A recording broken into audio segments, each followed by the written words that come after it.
Hey, gun nuts. Well, today is the third installment of Survive the Encounter. So this installment came because two reasons.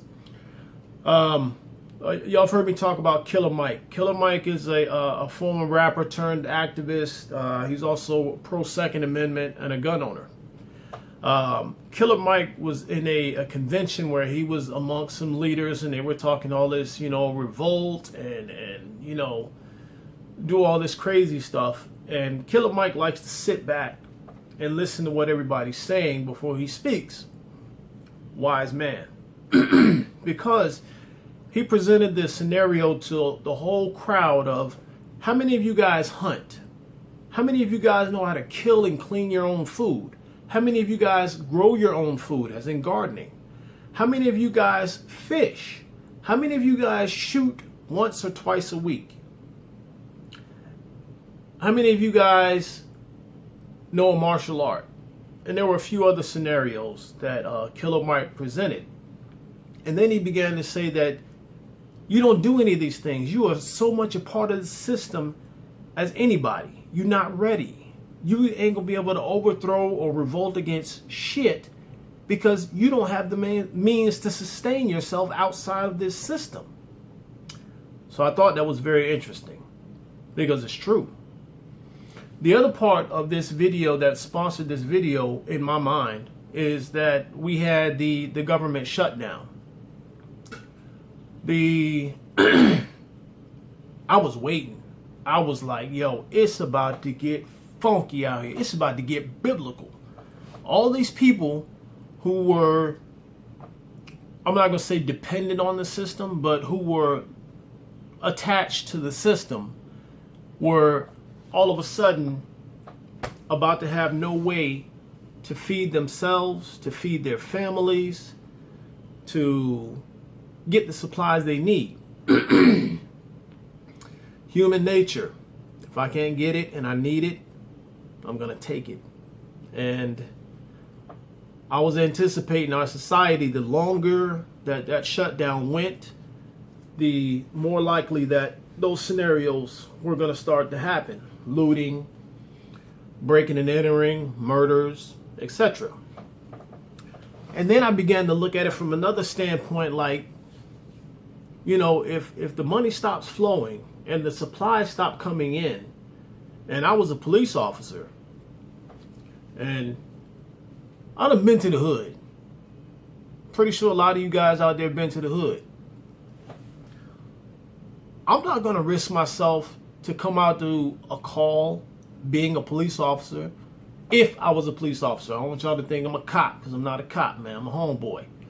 But if I was a police officer, I wouldn't risk myself to come out to somebody's neighborhood to help them out when I'm not getting paid. I don't have any groceries or any food for my family. And people have lost their damn mind, and they are willing to do whatever it is they got to do to get what they got to get. So as much as this society has trained police officers to think people who are called homeboy or thugs or gangsters or whatever have you we are, they think, the same media has trained our mentality in the fuck the police type of mentality. So if there's people out there thinking that, why would I go as a police officer to those neighborhoods and risk my life when I have a family? So it's interesting how the media has put us against each other in that type of way. But hopefully I'm here to bridge that gap and make that connection between us and get rid of that media BS. But anyway, here nor there. So I thought about this. Survive the encounter. What if there is a government shutdown? What if there is a government shutdown that is prolonged for a year, 2 years? The supply trucks stop coming to your neighborhood and your areas because there's no money to fuel them, or there's no fuel. What if first responders stop responding. A lot of you guys out there know somebody or have heard in the media where these people want to take away your rights. They don't think that you should have AR-15s. They don't think that you should have firearms. That's what their ultimate goal is. Firearms, period, don't need to be had by the everyday citizen. You don't need it. Why do you need a fire? Why do you need a gun? You don't need it. Listen, Mr. Softy or whoever you are or whatever, just because you're too weak to want to defend yourself and you want to cast the responsibility of protecting yourself and your family onto somebody else, you go do that. Don't tell me what I gotta have. Because I noticed one thing about us gun nuts in the gun community. We do not push or tell you that you need to have a firearm or you gotta go get a firearm and all up in your face about it. You want to own a firearm? Great. You don't want to own a firearm? Great. More for us. But don't tell us what we should and shouldn't have. The Constitution is just a paper that tells you that the United States government has allowed you to own a firearm. What you're really exercising on that Constitution in the Second Amendment is your God-given right to defend yourself. Period. Okay? So don't tell me what I need. Mind your business. Sheesh. Anywho, I'm getting off the subject. All right. Survive the encounter. So I started looking at things, of course, shooting more often. I started getting back out to the range. I started putting some rounds down range, being efficient with my aiming, being efficient with my breathing. If you have a rifle and you sit there and you hold your rifle long enough and you aiming at your target still and quiet, you'll be able to start to notice your breathing in your rifle. You'll also start to notice your heartbeat in your rifle. You just have to sit there and just hold it for a moment. You'll start to see it. Also, I started looking up channels like there's a guy called Bear Independent. Check him out. Also, Pastor Dowell. Check him out. Dowell. Pastor Dowell and Bear, as in like rawr, Bear Independent. Okay? Put out some very good information about growing your own food, being able to maintain your own shelter, being able to protect yourself and take care of yourself in an environment where society has fallen completely apart. One thing about living in a major city, yeah, it's a lot to do, it's a lot of fun, but the other thing that's bad about it is that there are a lot of people and there are going to be limited resources when things fall apart. You want to understand your scenario and what to do in that scenario. Now on this installment of the video, I don't have a lot of information or foresight to give you on things that I would do because I'm still kind of researching it myself. I've started growing a little garden in my backyard here. I've always been a fisherman. I've always been a gun nut. But as far as having to get out there and maybe make makeshift shelters in the woods, having to have a bug out bag, or having to have a plan, those are things that I'm still working on.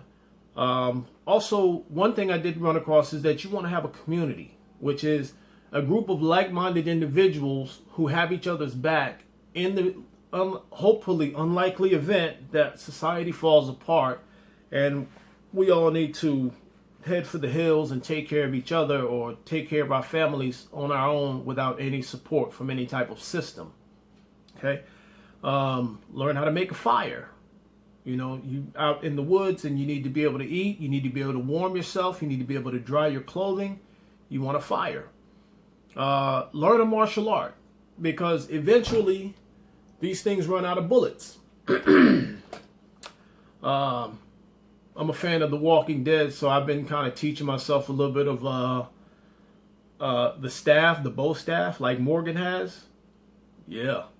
And then also the bow staff I know is a transition into the sword. So even if you could just pick up a stick and use it as a sword to defend yourself, you can do so. Don't let somebody tell you that, oh, you don't need this. All you have to do is just make a heart-shaped hand symbol and we can talk about it.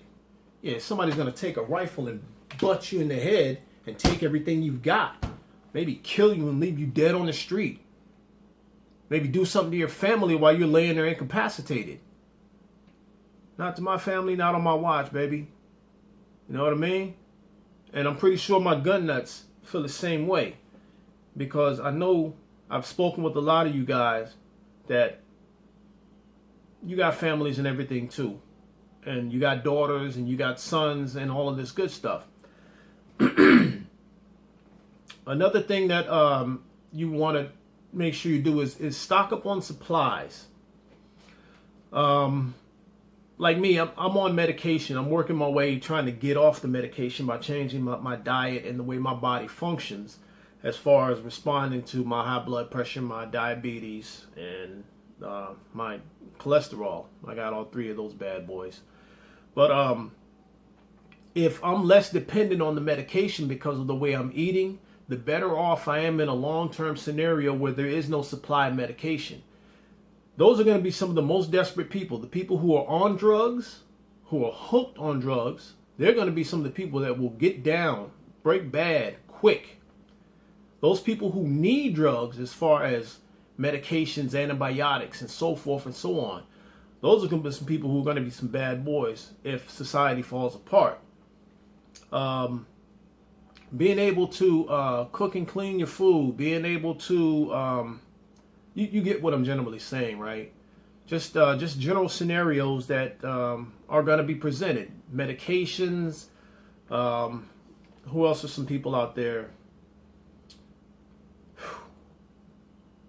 Think about every aspect of your life. Your clothing. Are you knowledgeable enough to be able to facet clothing or use clothing in a first aid capacity? First aid, very important. Learn some first aid. There are plenty of videos on YouTube on all of this stuff I'm talking about. First aid, martial arts. You can even get yourself, if you can't afford to go and get training professionally, there are a lot of guys on YouTube who have put out some information on training. Now, the thing about training is it is a perishable skill. So you have to use what you learned and keep it fresh. Okay? If you got anything to add at the bottom, because right now I'm having a brain fart. I'm kind of hungry. I haven't eaten anything today, so I got to go get me something in my stomach. But please comment, like, share, subscribe, hit that notification bell, hit that thumbs up. Okay? Just know that God's got your back, and you need to be able to do something. You don't want to just sit there. There was a scenario where there was a guy on a rooftop, and he was saying, you know, there was a big flood, so he had to go to his roof. And he was sitting on the roof, and he was praying to God, God, please get me off this roof. Help me, you know, take care of me, help me. And then a boat comes by, and the guy says, no, I'm waiting on God. Okay, boom, boat leaves. Helicopter comes, drops a ladder down. No, that's okay. God has me, I'm good. Guy eventually starves to death on the roof and dies, and he walks to the gate of heaven, and he goes to God and says, why did you let me die on that roof? God said, well, I sent you a boat. I sent you a helicopter. You know what I mean? A little jokey joke. But the idea of the concept is the same. Be prepared. Dig your well before you're thirsty. Okay? Which means take care of your priorities and your concerns before they are actually priority and a concern. Don't wait till society falls apart to be able to know what to do when society falls apart. None of it's textbook. None of it's going to be a uniformed idea, way to handle it. But being prepared is a lot of the battle. All right? God bless you guys. Happy shooting. And take care. and survive the encounter.